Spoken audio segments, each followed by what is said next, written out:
This is the Cutting Edge Technology room, and this afternoon's kickoff speaker will be Dr. Robert Forward. Dr. Forward is a consulting scientist, future technologist, lecturer, and science fact and science fiction writer. He is partner and chief scientist of Tethers Unlimited Incorporated.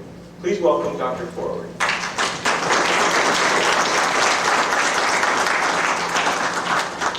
Thank you very much.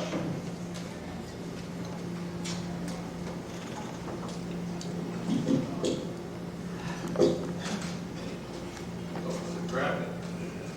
There we go. Thank you. I'm partner with in Tethers Unlimited with a gentleman named Robert Hoyt, and let's get him in focus here. I had this focus for a slide, but it doesn't work well for it. Cut down the room lights. Yeah.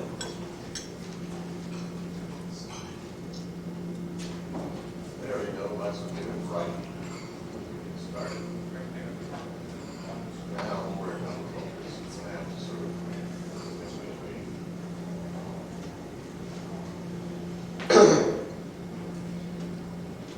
My partner is Robert Hoyt, and you'll hear me mentioning the Hoyt tether. He invented this when he was a graduate student. I got an NASA SBIR to work on space tethers, and I didn't know how we were going to make them. I knew that we had to use more than one line because they get cut. And I knew that you probably wanted to have them interconnected some way, and you notice I'm waving my arms. So I was thinking of something like crisscrossing, sort of like a net stocking. But I also knew that just like Chinese handcuffs, if you pull on a stocking, it collapses into a single line, which would get cut. I couldn't see a solution to that problem. But that's what I got the NASA SBIR Phase 1 for, and I needed somebody to help me analyze it, so I went to the University of Washington, gave a lecture on tethers, and said I need to hire a student for the summer. And the next day I got a call from this young gentleman, and he said, I'd like to come see what I have. And it turned out that I wanted to hire him to develop a computer program that would model a tether. He'd already done that. And on the screen was a tether, and he showed me how, as he cut it, it didn't fail, it didn't collapse. And so I didn't even sign the contract, and he'd written the final report.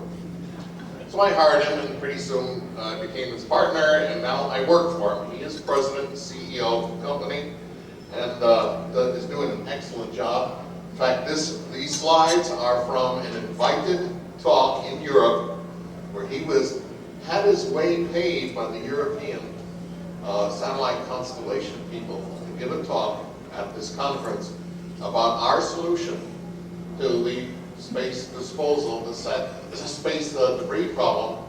We have a device called the Terminator Tether for disposal of satellites after they've completed their jobs.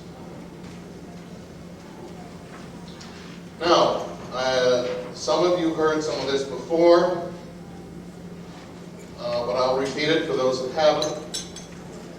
There has been a lot of work in tethers. There have been at least 17 tether experiments flown to date. I think there have been 18 now. There were two that were just basically deploy only from a canister. It was a 20-kilometer long tether. That's 12 miles long. As a ball of string, it was about that big. And you threw off a package from, it was a piggyback experiment on a Delta, and it threw off a package and held onto it with a tether. And that particular piece of tether work was done by a gentleman named Joe Carroll, who's down here, who is a pioneer in tethers. He did sets 1 and sets 2. He didn't do the ones here that failed. He has done the plasma motor generator, which I'll get into in a second. But he did it with this piece of string. I got this from Joe Carroll. He said this is sample off the end of what he had. And it's made of Spectra.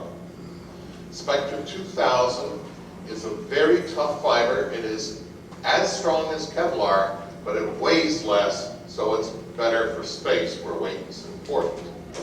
You can buy this material as spider wire fishing line, and you pay more than gold for it, and as Laser Pro kite string. I'll pass this around. And when he launched those, when they came over the horizon, this 20-kilometer long tether, you could see it with your naked eye. As it came over, when it was you were in the dark and it was in the light. And you could take videos of it. And it's only that thick.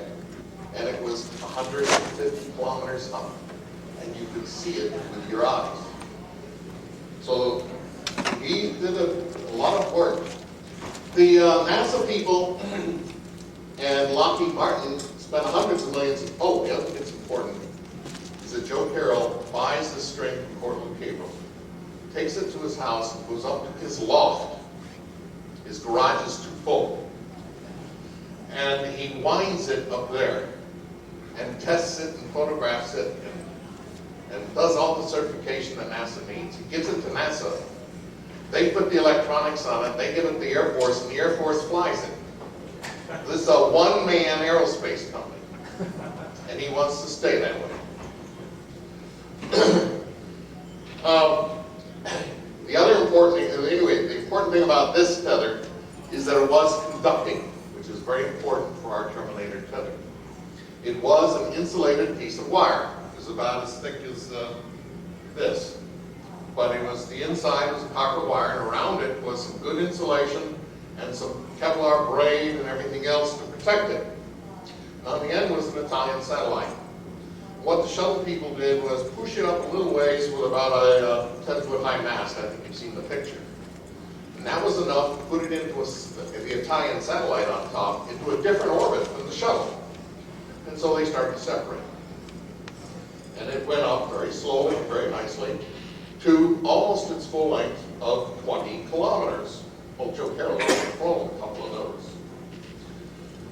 But as it reached the top, and on the way up, it is a wire moving through the Earth's magnetic field. It is a one-wire motor, one-wire generator. It generated 3,500 volts down here because it was 20 kilometers long.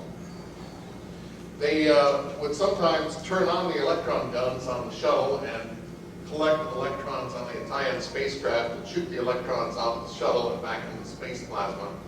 And they got 1,800 watts out of it. It was a nice generator. All of a sudden, something happened. An arc appeared. We think there was some residual water. And the insulation failed. It did not hold 3,500 volts. It failed an arc jump. Now, normally, with the electron gun shut off in the shuttle and the electron gun shut off on the Italian satellite, nothing should have happened, or at least a minor amount of pressure. Actually, the bare Italian satellite collected 1.1 amps. The shuttle got rid of 1.1 amps, and that left 1.1 amps jumping an arc of 3,500 volts. That's a 4 kilowatt arc. The tether did not break. It was burned through because it was collecting too much power from space. So it was a success as far as we're concerned, but everybody calls it a failure. Long before that, Joe Carroll had done almost an identical experiment with a 0.5 kilometer tether and a lot less publicity in his work. Here it's wound up, the wire is wound up inside this thing. And this is sitting on a Magina upper stage.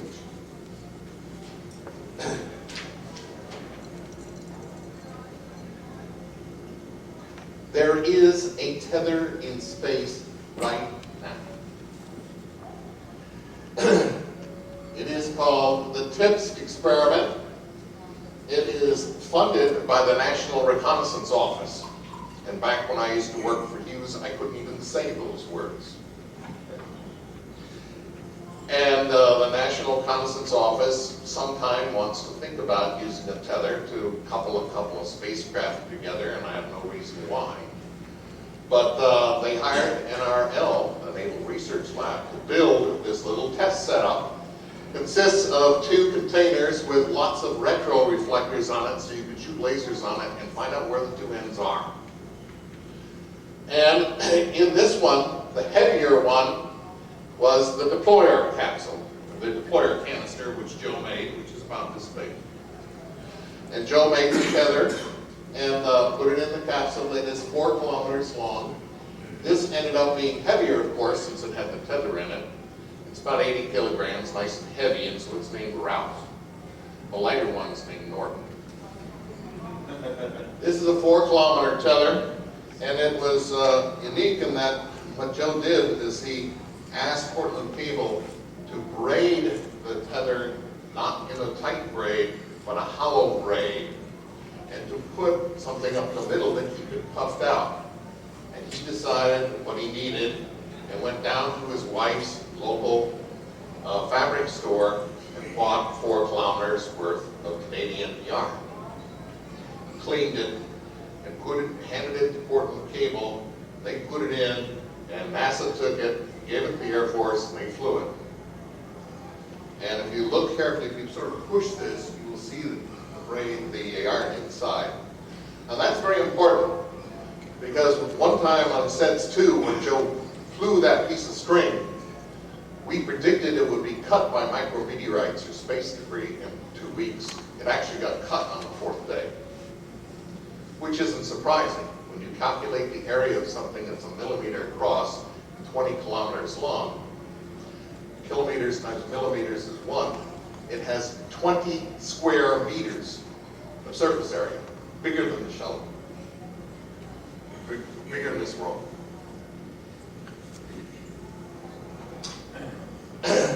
Anyway, that is an experiment that's been up here for 3.5 years now. And the reason that tether didn't get cut is, first, it's fatter, and second, if a micrometeorite does hit it and it hits it, it explodes, and it explodes far enough away from the rest of the tether, which is on the other side of the yarn, that it doesn't create a shock wave which gets that part too. That's what we think is going on. We don't know. Anyway, that's been very successful.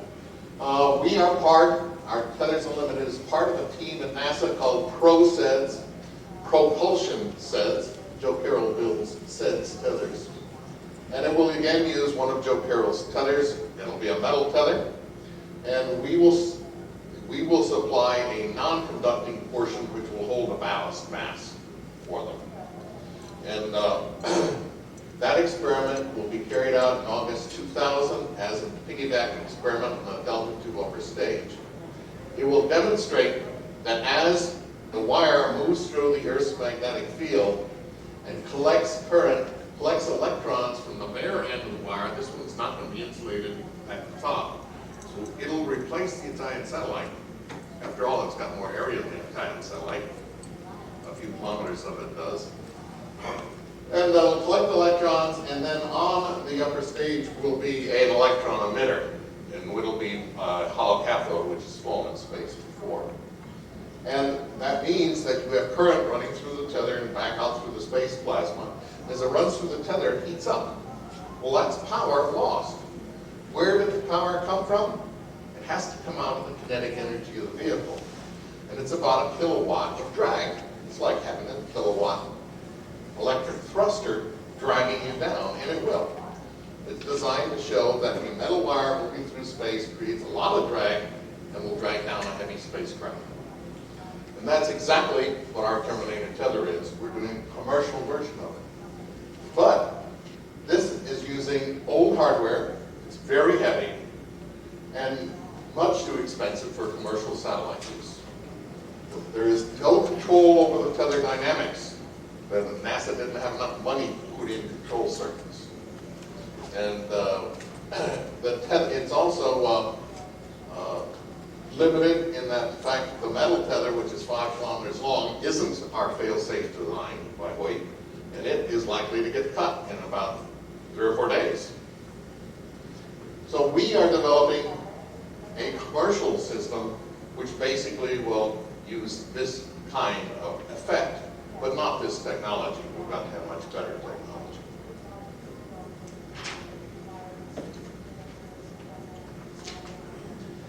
Now, for a business case, you've got to have customers. You've got to have a reason to do things. And let's take a look at the orbital debris problem. There are over 10,000 trackable objects in Earth orbit, and that's things about 10 centimeters, 4 inches or more in diameter. These objects collide and fragment to create more debris and untrackable ones. The debris density is growing exponentially. It's kind of scary when you look at the curves. Many companies like Motorola, Iridium, and Teledesic are developing LEO constellations with tens and hundreds of satellites. And these satellites are designed to only last 5 or 10 years, primarily because the space radiation will get them after about 5 years anyway. But second of all, it's just like you don't keep your 5-year-old PCs around. There's better electronics out there. And if you don't replace your satellites and your constellations with better performing circuits to give better service, your competitors will. The debris models indicate that without debris mitigation, in 25 to 50 years, one collision, which would create something like 700 to 1,000 smaller bits, will cause an exponential explosion and chain reaction. So the constellation companies recognize this problem and are planning to deorbit their satellites. In fact, Iridium promised before they launched that they would make sure that every one of their satellites, even though they only had a 90% chance of lasting for 5 years, they didn't ask Lockheed Martin, who's actually building the spacecraft, to build a super reliable spacecraft that would last a long time. That would cost too much. They did impose on Lockheed that there be a 99.5% certainty that they will deorbit using their motors, and they would reserve fuel to do that. Right now, the Iridium constellation has 86 spacecraft in it, and if you look up on the Iridium flare charts, you will find that 12 of them are tumbling, which means they aren't being very useful. However, they're not deorbited. And if you're really tumbling and you're out of control or you can't talk to somebody, you can't tell it to come down. If it's tumbling, it can't come down because it doesn't know how, where, and when to shoot its rockets. So even Iridium, which tried very hard, has a significant debris problem right in the middle of their constellations. They have to sometimes move other spacecraft out of the way of these chunks of tumbling things. Now, the other thing that's happened in space is that one after another, a bunch of Russian and a few US spacecraft have exploded. Hydrazine is an unstable fuel. Batteries have a tendency to explode. Fuel cells explode. And a number of spacecraft have exploded, creating dozens of pieces of debris in space. And there's still a lot of hydrazine on some of those Iridium spacecraft. So they're really flying time bombs. There's something that would be nice so that you had some autonomous way. Even if the spacecraft dies, you can't talk to it. You can't control it. Get it down. How do you deorbit spacecraft when they die?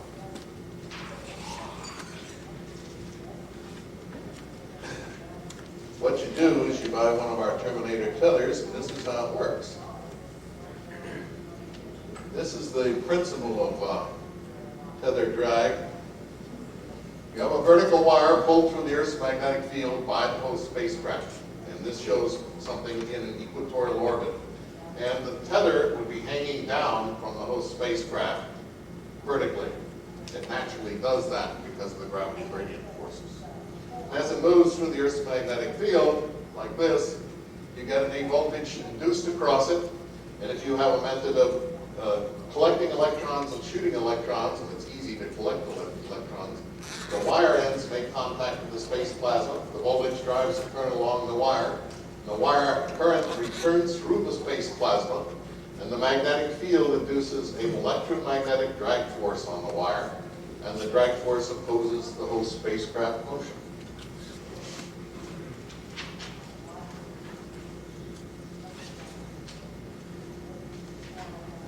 And that is, here is the Terminator Tether device. It will be a compact, low-mass package, less than 2% of the host mass. So that's your penalty for putting one of our devices on your spacecraft. The Terminator Tether is dormant during the satellite operation. The tether is deployed at the end of life, and we will use a Hoyt tether design, which looks like a net stocking, and it's interconnected to collect electrons and emit electrons from the original canister that held it, which is now the ballast mass, and also the control circuitry is down here. And it'll deorbit the spacecraft in a few weeks. If you don't deorbit it, it'll take 2,000 to 10,000 years. No propellant is required. No power is required. After all, you've got current running through a tether. All you have to do is steal some of that current, and you can run your electronics with it. You just recharge your battery and run your electronics off your ballast battery. Needs no input power. It's completely independent of the host and can deorbit a dead host.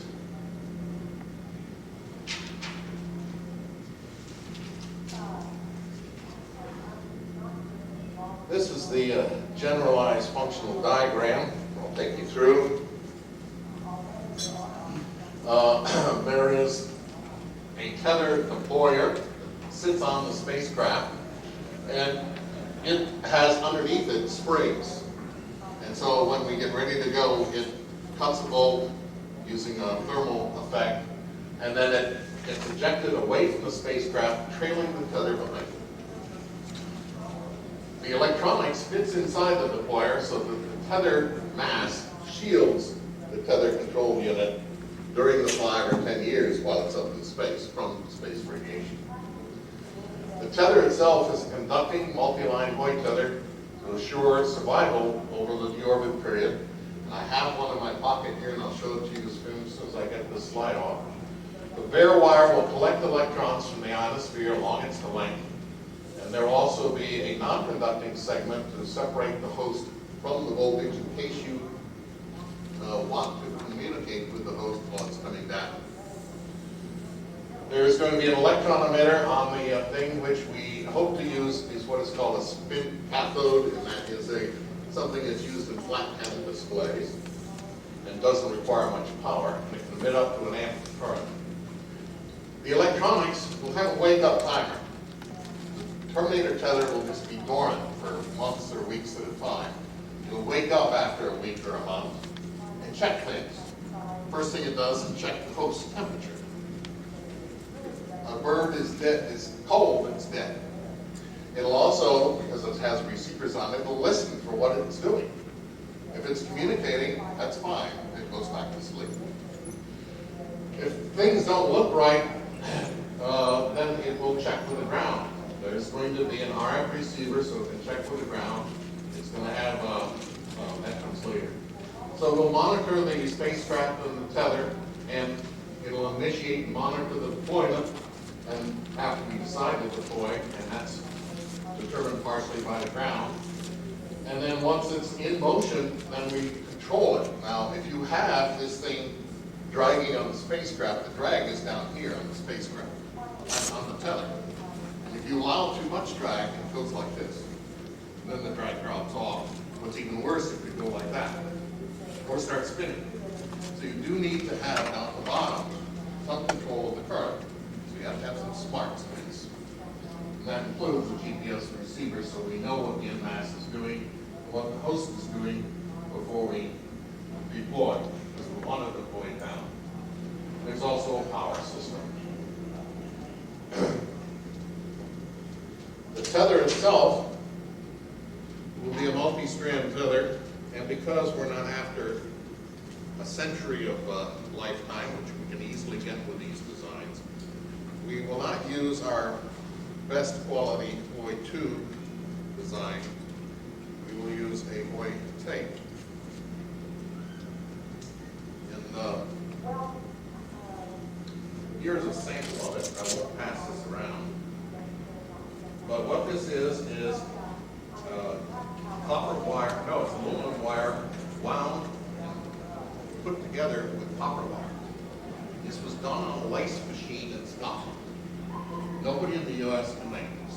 But there's a little genius. Scotty is a textile genius in Scotland, in Warwick, Scotland.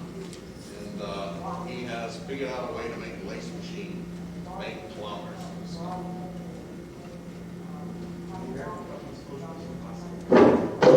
American companies only do any-pole braiding. And they just don't do anything this fancy. And they also, we aren't buying a couple of billion miles of wire, so they're not really interested in our business. Even though we're offered to pay them a lot per kilometer, we couldn't really get their attention. But the important thing is there were no machines. I was ready to buy a machine. But we couldn't even find a machine. Anyway, we now have methods of making the Terminator Tether and making it so it survives. The mass of the Terminator Tether device depends upon the spacecraft mass and the desired deorbit time. Typically, if the spacecraft weighs a ton, 1,000 kilograms, we should use a 10 kilogram tether, 1% of the mass of the tether. We'll bring it down in a few weeks.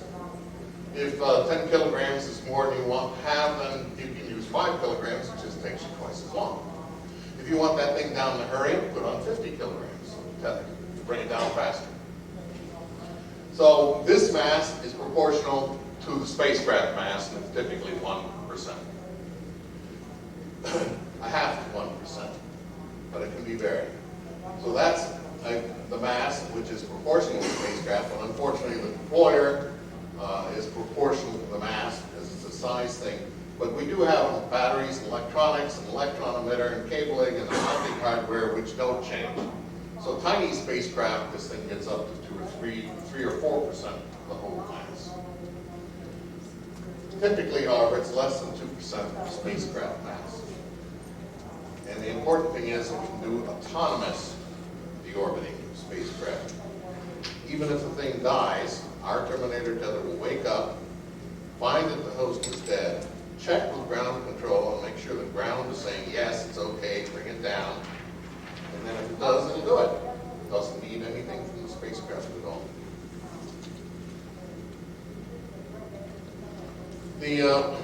Since this works with the Earth's magnetic field, and it works by crossing field lines, this works best at the Earth's equator, because the tether hangs vertically above the Earth.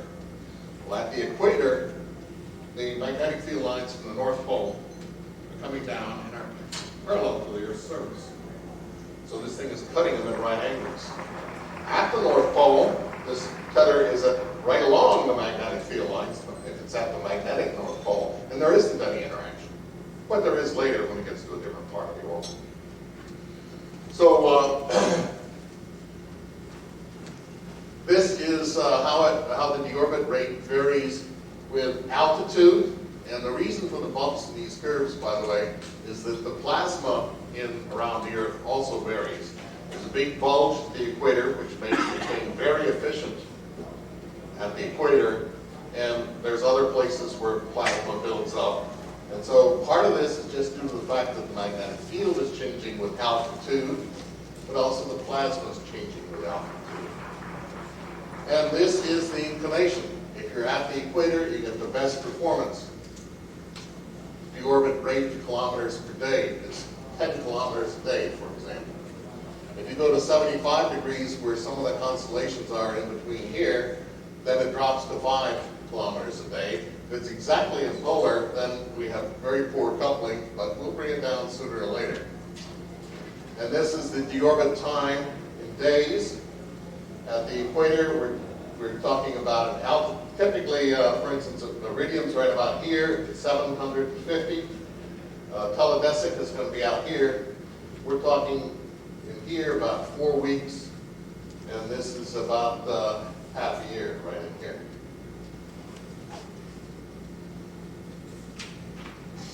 And if that's too slow for you, we'll choose a heavier tether.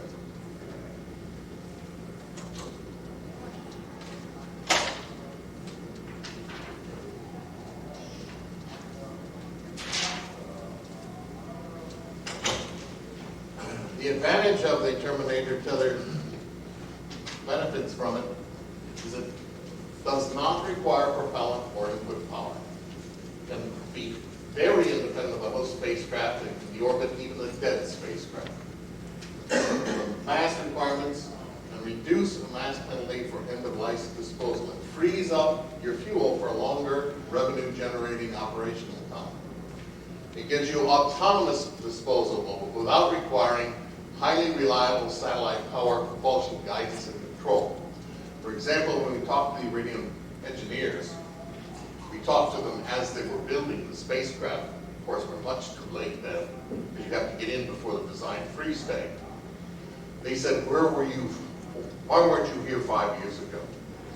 We just went through a terrible exercise to get to 99.5% reliability. We had to double up on the electronics for the guidance and control. We had to put in 2 of this and 4 of those just to get that 99.5. We had to divide up the propulsion system into pieces so that if one part failed, we still had half a propulsion system. All of them, and then the software. My God, you think of all of the things the way a spacecraft fail, and you still have to be able to command it to come down. Writing all of that contingency software costs more than doing the hardware. If they had our device, they wouldn't have had to go through that. They could have built a 93% reliability, and we could have given them a 90% reliability Terminator Tether, and they could have made their goal. So, it reduces the risks associated with mass-produced satellites, and the bus manufacturer can reduce the propulsion system complexity to reduce satellite costs. So a Terminator Tether can provide a reliable, autonomous disposal at low cost.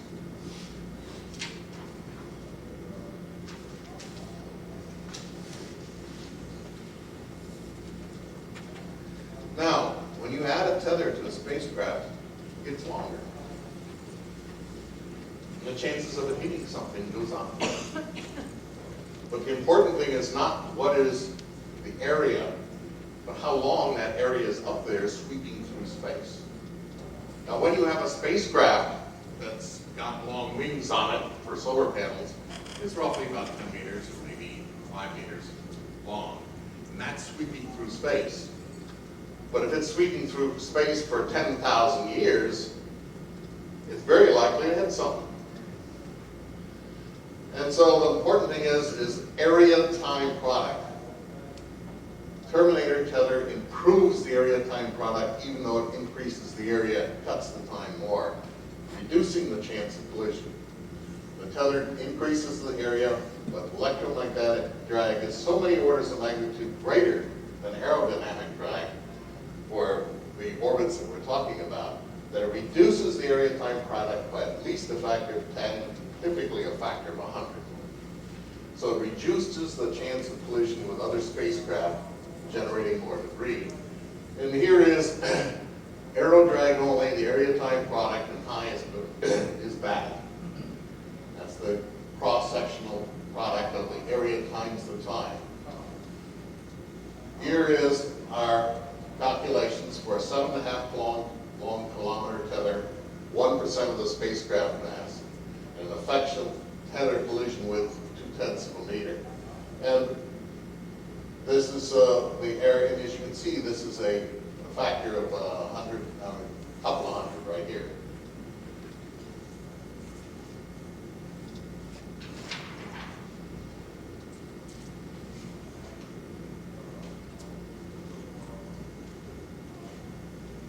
Where are we? Well, we've been underfunding for this for a year and a half or so, a little more. from NASA SBIR contracts and seed investments. We do have some investors in the company. We've developed preliminary designs for the electron emitter, the tether control electronics, and the deployer. We've developed and fabricated prototypes of the tether. I just showed you a chunk of it. We've developed preliminary cost estimates. We've done a numerical simulation of the tether dynamics. We know what we have to control and when. And that includes the orbital dynamics, the plasma dynamics, and the tether dynamics. And we've developed a simple and practical method of controlling the tether dynamics so we don't lose control of it.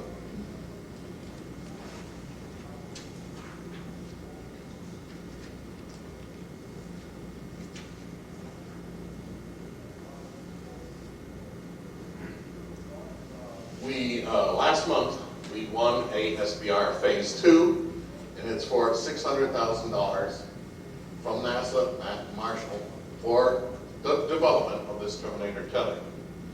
We need to build breadboard models of the electronics, build a deployer and test it. And so, however, that $600K won't go very far when you give it to a typical electronics vendor. And so we still need commercial partners and capital in order to fabricate flight prototypes or proto-flight versions of the Terminator Tether units. And before the constellation companies will consider it. We were in fact put on a constellation by a Boeing engineering team that were asked to design a spacecraft for a certain constellation, which I can't tell you. And they felt that the Terminator Tether was better because it ended up with lower cost and lower weight. And when it got to their management said, has this thing flown in space before? The answer was no, and so it's not on there anymore. Unfortunately, all of the constellation companies are also in the mode where they do not pay for R&D. They will not give us the money to develop this. And in fact, if you read anything about this business, if you come in and say, I want to sell you my nifty new radio transmitter, they say, fine.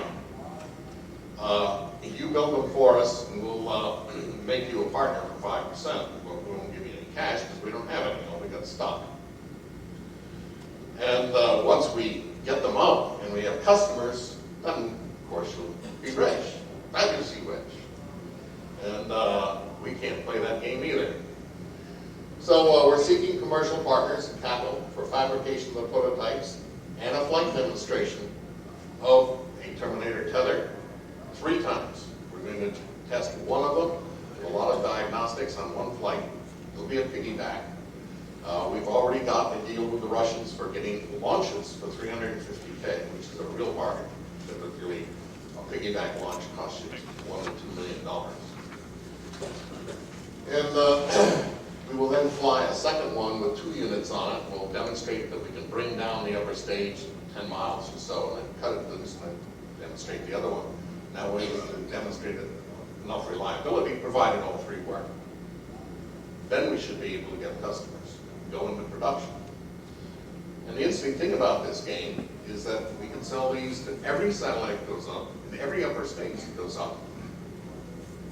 And there's hundreds of those per year. This is going to be a production line instead of a onesies and twosies. We have to do a lot of system integration design. Each satellite's going to have its own set of worries and own set of placements. We're going to have to find where we're going to put this on the spacecraft and still be able to make it work. We're going to have to answer all the questions like, suppose some hacker comes in and pretends he's ground control and tells you to deploy. What are you going to do about that? Well, the answer is that we will have already measured the temperature and listened to the spacecraft, and we know the spacecraft's working, so we won't go. Things like that. But we've also got some other ideas for deorbit devices. These Terminator tethers work where there's a magnetic field and a plasma. Above 2,000 kilometers, there's still some magnetic fields, and there's much plasma. These things only work in LEO. We can't deorbit GEO spacecraft. We can't deorbit MEO spacecraft. There's another technique which exists, which Jeff Landis invented, which we can deorbit those spacecraft, but that's proprietary. But the business itself can go on with other deorbit techniques.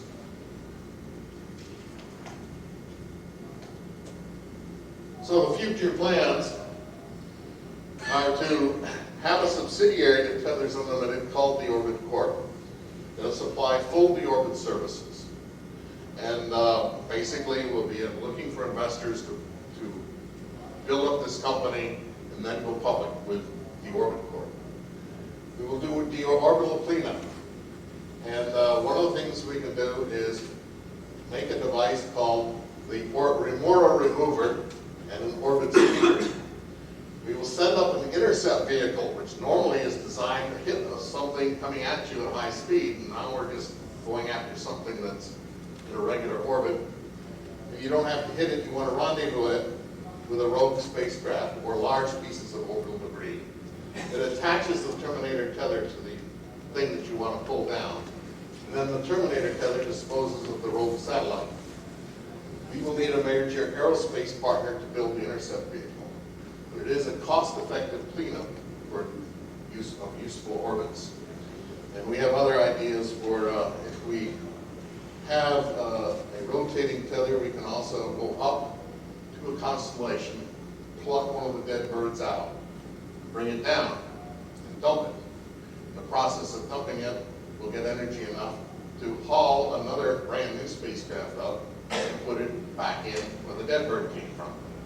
So this one thing can not only put spacecraft into the constellation orbit from Leo, it can bring the dead birds down. And since they're all at the same inclination, just work them onto the axis. Okay, that's it. We are serious. We have a business plan. If you've got $5 or $10 million, we'd like to talk to you. Thank you very much.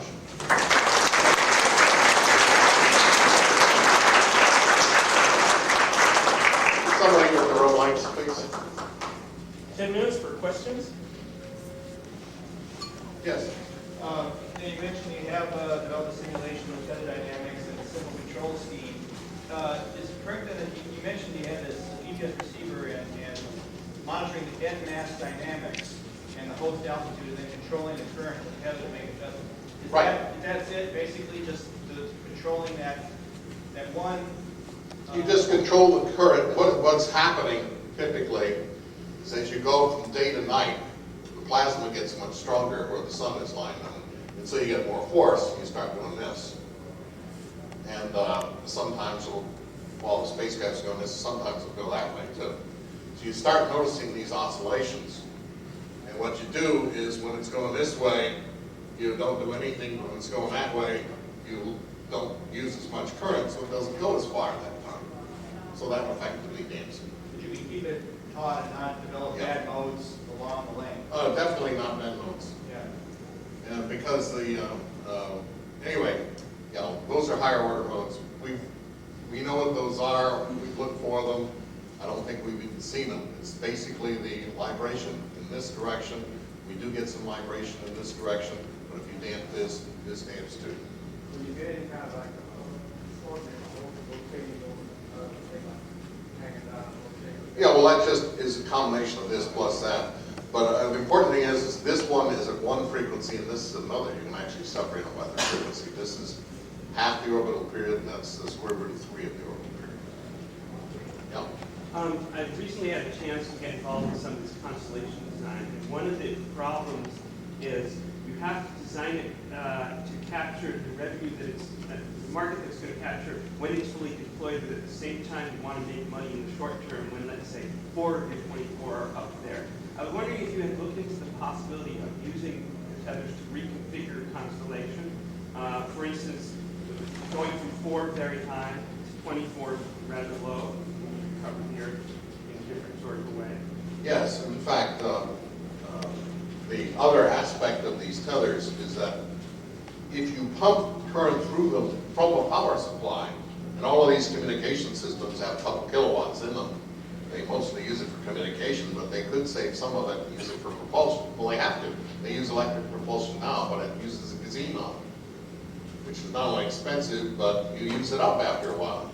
But if instead they pump the current through the tether, you can use electrodynamic thrust and no propellant to move the spacecraft. So one of the things we could think of is later on is selling each of them an electric propulsion system that consists of a tether, no fuel. And it hangs down the little tether. Well, actually, no, for propulsion you want it up. And you just run current through it, and it'll speed up. Or move, depends on what you want to do with it. You can use it just like electric propulsion. And so that is something we could do. We could put one on every spacecraft and then move it wherever you want to. And in fact, the next NASA experiment after the drag experiment is to do exactly that. Put up a little tiny electric tug to demonstrate that they can go up in altitude and change inclination. That takes a little longer without using any propellant. As long as you're below 2,000 kilometers, a lot of fun things you can do with these electrodynamic tethers. Yeah.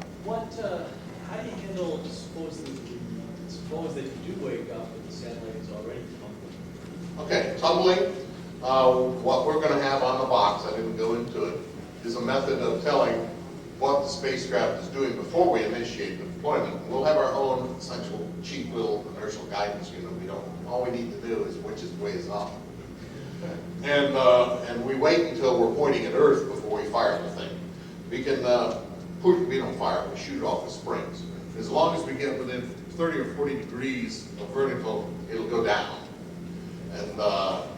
And even though the spacecraft is still rotating, it now has to haul up all this stuff, which has now a big moment arm on it, and we'll slow it down and we'll bring it and drag it back up straight. And one of the reasons that we have the non-conducting portion is so that's what's wrapped up on the spacecraft. Now, the only thing we'll have to do is be careful to make sure that they don't have any sharp edges or something. But hey, this isn't functional, this is end of life. So even if something happens, why we just didn't bring that one down, and we got a black mark against us. Would you be able to control the orbit enough so you can ensure the planet's in the ocean? No, but I think you brought up another point which I forgot to mention.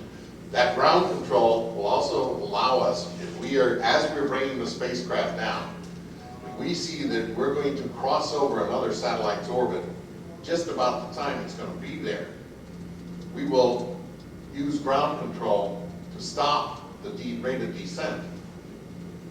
And we'll go over at altitude and while the other thing goes by, and then later on we'll go through that orbit when it's on the other side of the Earth. So we will have ground control of the rate of descent, so we won't hit anything big. There's only, as I say, there's only about 6,000 things that are big enough to cut the whole tether at one time. And Space Command knows exactly where they are, and will be glad to tell us where they are, because they don't want another piece jumped up there too. We'll also design the tether so even if it does get cut, it'll curl back up on itself into a small ball of wire. Yep. Could you bring a satellite from a higher orbit down to a point where it could be recovered by a space shuttle? Yes. But, the other question we don't know whether we got enough control over the spacecraft to dump it in the ocean. We'd like to do that. Now, after we've flown these a number of times, we'll know how much control we have. Now, the lower we get, the more oomph we have, and the more power we have to do the deorbit. But the real question is, what is the atmosphere doing that day? And the atmosphere, if it changes a lot from what we predict, then we might deorbit too soon or too late. Because the air drag is probably bigger than the drag that we can put on it. Yep. What about the possibility of like satellites that we deorbited in two different orbital planes, so that one tether might cut another? Again, that's part of what you avoid by giving control. And also, the other thing about this is that these things always hang basically down. And so they just won't cross each other. I think I stopped somebody in the middle of a question. My question was just about, could you bring it down to recoverable altitude? Okay. The variation in the Earth's magnetic flux or solar storm significantly influences your view of orbit time? Yes. The Earth's atmosphere balloons up and comes down depending on what the solar flares are doing that day. It's a very large effect. Could you stop the spin of a satellite and Yeah, well, if we deploy our tether, it'll quickly slow the thing down. you can reroute it and then tether back in and reuse it? No, we're not gonna do that. Tether is, when we make this tether, it's wound on a central post. We twist it as we wind it on, and we pull it from the end, just like a ball of string. I'd like to ask why the tape configuration is superior to the string. A single string, if it's hit by a micrometeorite that's 1/5 of its diameter, it will be cut. The micrometeorites come in at escape velocity at least, and sometimes Earth orbital velocity, which is 30 kilometers a second. When they hit, they make a fireball because they have more kinetic energy than dynamite, 10, 20, 100 times. So they make a fireball which actually creates a shock wave and melts aluminum and everything else. And so they're able to destroy things much larger than they are, especially if they're tethered. Now, one of the things that I've always wondered about NASA is they build this space shuttle, and they not only have 4 computers on it, but one of them is a different brand of computer, and it's programmed by a different guy. They have 4-way redundancy on the shuttle. Everything else is double, triply, quadruply redundant. And they went and put up a tether in which every single millimeter of it was a single point failure mode.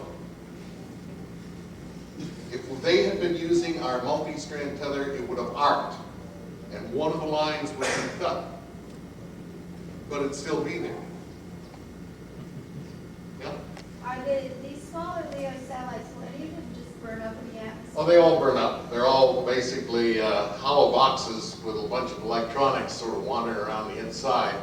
And most of the reason for their size is because they have to have aperture to collect the sunlight, and they have to have aperture to send the radiation down. So they're hollow boxes. They're not solid. So the control issue isn't really an issue if your satellite's going to burn up? No, not in those size satellites. Now, you get something big, or a Soyuz or something, a manned capsule, yeah, big pieces of it will come down. But that's one of the reasons why most people really try and do deep ocean, and hopefully we'll learn enough about this Terminator Tether so we can guarantee a deep ocean burn drop too. Yeah? Let's say you wanted to recycle some of these vehicles. Would it be? We can bring it down and get it to you if you take control of them, so we don't have to bother with them anymore. But you know how to do it? Yeah. We'll bring them down to your altitude, and we'll wait until you get there, and we'll give them to you. But you have to be at the inclination you're working. All the way down the surface of the earth? Oh, no. You don't want them on the Earth. You want them up in space. So you can recycle them up there. Turn them into solar power satellites. Yeah. Your interceptor. They've done it already. Your interceptor satellite for attaching tether kits. Would that be cheap enough to throw it away with that satellite, or would you? Yeah, you probably would. Actually, what you probably want to do is you want to buy a rendezvous vehicle and put a little extra fuel in it, put it up in a certain inclination, and have it go up to one spacecraft and attach and carry up a dozen Terminator tethers. They don't weigh too much. Then you just move around. You just move around and go from one to the other, and if you put it on and you stand back and watch, if it starts working fine, if not, you put another Terminator tether on. So you do get the thing down, then you go to the next bird in the constellation that needs hauling. One more question. Yeah. You mentioned something about the location of the tether. If you don't control it, that's one of the ways it'll fail. Actually, you talked about how you can bring down one power and pull it back. Yeah, right. The physics involved with actually rotating the tether in a controlled manner. Yep. You haven't collected. On the back there, are there any papers left? Yes, sir. Okay, back there's a bunch of papers. We talk all about the tether dynamics for rotating tethers for going to the moon and Mars. You need to read it. Okay, that concludes this session. Thank you all very much.